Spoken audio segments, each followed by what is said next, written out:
വയനാട് വെള്ളമുണ്ടയിൽ പശുക്കിടാവിനെ വന്യജീവി ആക്രമിച്ചു കൊന്നു. മംഗലശ്ശേരി പുല്ലം കന്നപ്പള്ളി PT ബെന്നിയുടെ പശുവിനെയാണ് ആക്രമിച്ചത്.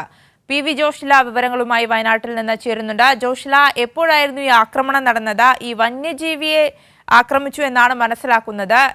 എന്താണ് വിവരങ്ങൾ? ഇന്ന് രാത്രിയായിരുന്നു ആക്രമണം. വന്യജീവി ആക്രമിച്ചു എന്നുള്ളതായിരുന്നു നേരത്തെയുള്ള നിഗമനം. എന്നാൽ വനംവകുപ്പ് ഉദ്യോഗസ്ഥർ എത്തിയിട്ടുണ്ട്. അതിന്റെ നിഗമനം പുലിയാണ് പശുക്കിടാവിനെ കടിച്ചു കൊന്നത് എന്നുള്ളതാണ്. തൊഴുത്തിൽ കെട്ടിയ 1 വയസ്സുള്ള പശുക്കിടാവിനെ തലഭാഗം കടിച്ചെടുത്ത നിലയിലാണുള്ളത്.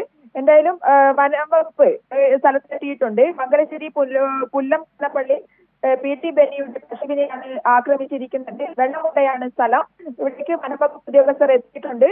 പുലി തിരച്ചിലും ആരംഭിച്ചിട്ടുണ്ട്. പുലിയാണെന്ന് സ്ഥിരീകരിച്ച സാഹചര്യത്തിൽ മുമ്പും ഇത്തരത്തിലുള്ള ആക്രമണങ്ങൾ ഉണ്ടായിരുന്നോ പ്രദേശത്ത്? ഈ പ്രദേശം ജനവാസ മേഖലയാണ്. കാടുകളുടെ അടുത്ത പ്രദേശം കൂടിയാണ്. അത് നേരത്തെ വന്യജീവികളാണ് പോകുന്ന സ്ഥലമാണ്. എന്നാൽ ആക്രമണം ഈ ഒരു മാസത്തിനിടയിൽ ഈ സ്ഥലത്ത് ആദ്യമായിട്ടാണ് ഇത്തരത്തിൽ ഒരാക്രമണം ഉണ്ടായിട്ടുള്ളത് എന്നാണ് അറിയാൻ സാധിച്ചിട്ടുള്ളത്.